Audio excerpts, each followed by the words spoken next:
Hello, ladies and gentlemen, boys and girls, children of all ages. This is me, Dukes T, back with you once again. And this is my raw thoughts of the last week's Monday Night Raw.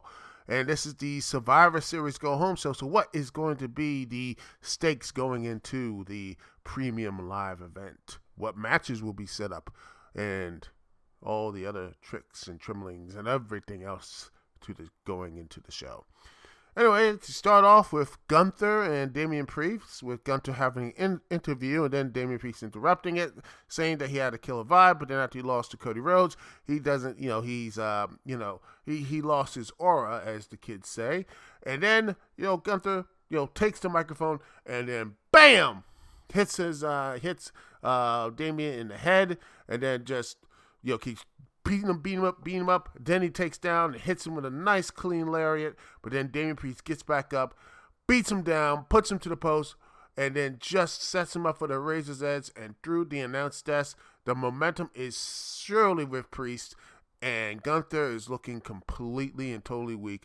I wouldn't be surprised at this point that Gunther loses in 5 seconds. Wouldn't be surprised.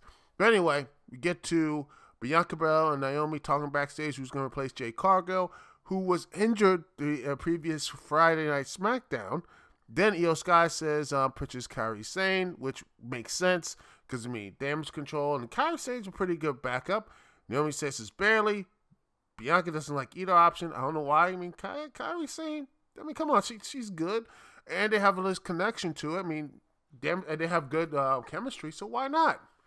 But then Rhea Ripley shows up and says, doesn't matter as long as they carry her weight, it doesn't get her way with Liv Morgan. Brea asks her who she wants to be the fifth woman. She says, I don't care, I want to get Liv, that's it. And then Bianca goes in to get ready for her match that determines who is the, who gets the advantage in War Games.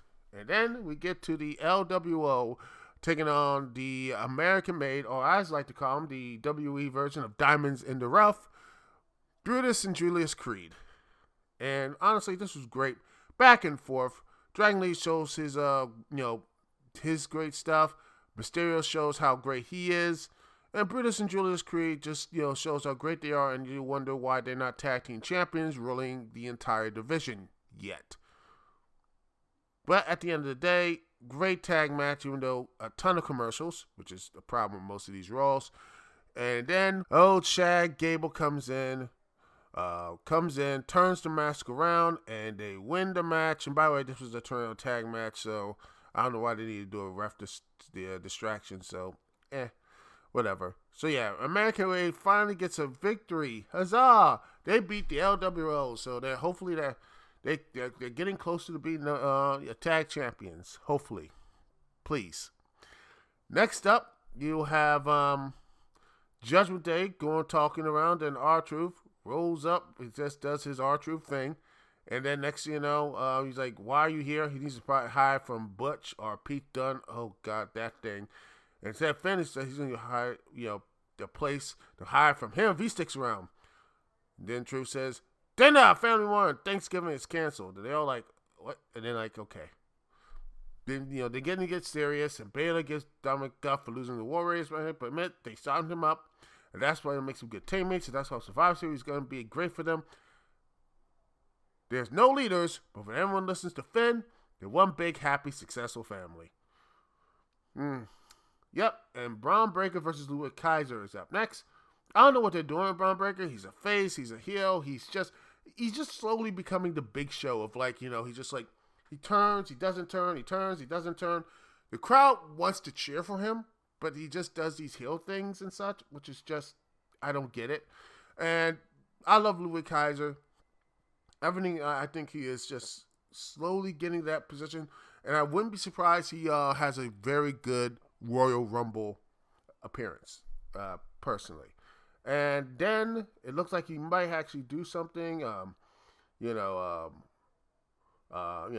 Ludwig looks like he was going to finally get a huge victory and knocking down Kaiser. But then Sheamus comes out, screaming down, takes him out. And then next show he toasts, Sheamus attacks Ludwig. Then Breaker breaks him off and everything else. Everyone's fighting. And then after the break, Adam Pearce says, you know what? Screw it. Intercontinental title match, a triple threat match at Survivor Series.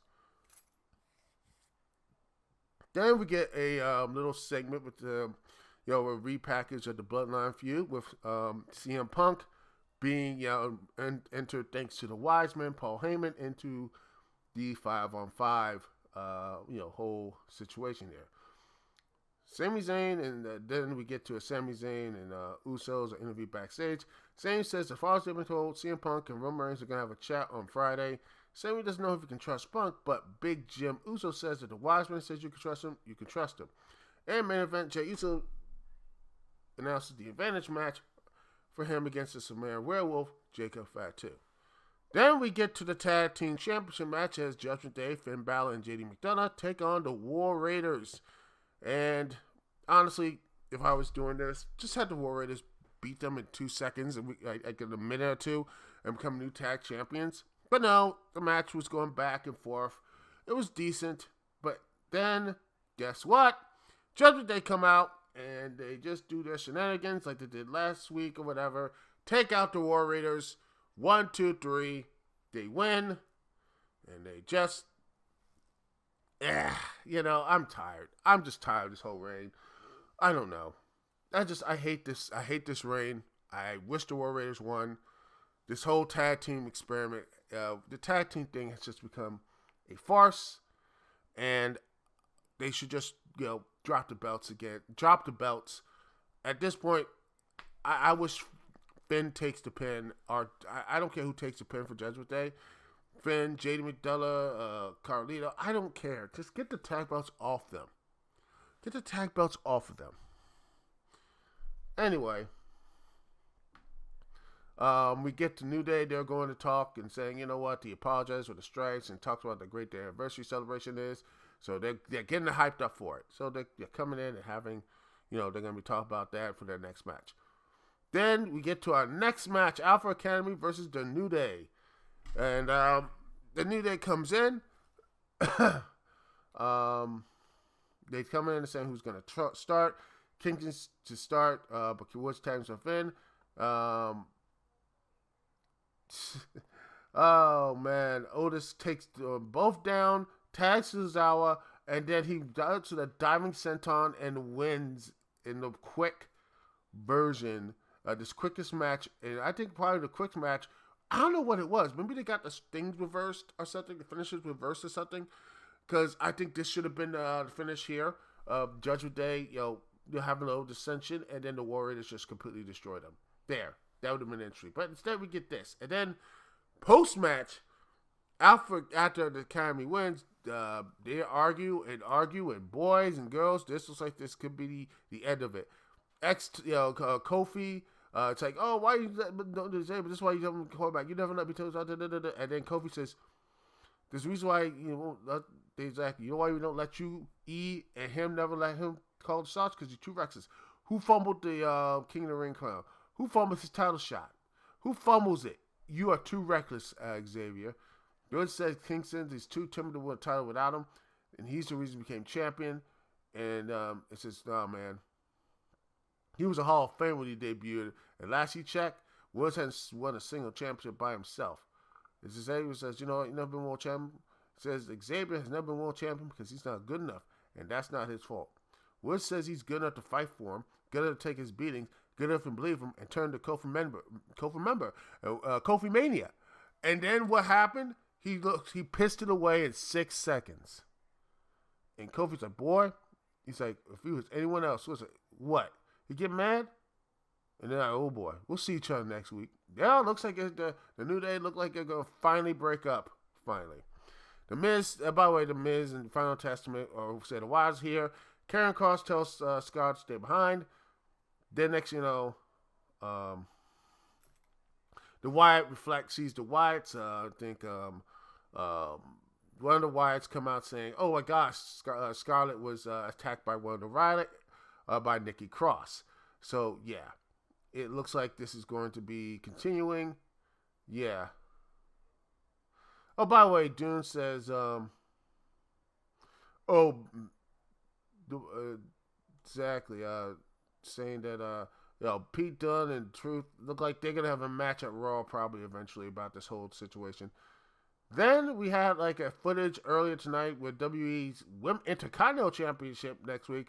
And then there's another tournament, which, by the way, everyone was like, oh, AEW, there's too many tournaments. Meanwhile, there's like so many tournaments in WWE, and now we have not only too many tournaments, but also too many belts.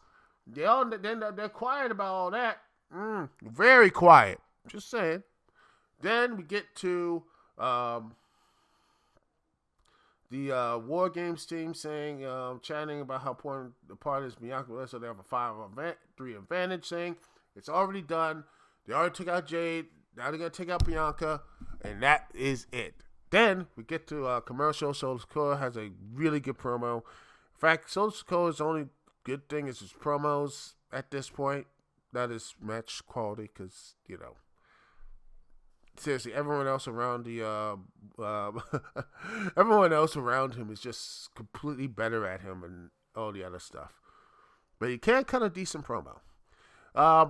Then we get to Bianca Belair versus Nia Jax, which is really good stuff. It shows that Bianca and Nia Jax have good chemistry with each other. Action's on point, and it looks like Bianca was gonna lose, but then bam! Next thing you know, thanks to a surprise Bayley interference, she comes in, picks up the victory, and then they have a true not only the advantage but also a brand new teammate as Bayley is officially in the match. So my thoughts are it was a decent show. I hate the tag team championships that are just basically forgotten about at this point. I hate it. I hate the fact that they're basically still on the Judgment Day. They really need to change those tag. They really, really, really, really need to get those tag battles off of Judgment Day now. And if it's not going to be the War Raiders, I don't know who. I mean, the Lucha Brothers ain't going to be there anytime soon. So, yeah, just have the War Raiders win them. Or maybe get Fraxum or whatever up there and they beat them in 2 seconds and that's it. I don't care. Find a team that can beat them. All right? All right. Anyway, that's my thoughts. Anyway, Duke CT here. Peace, love. I will see y'all when I see y'all later.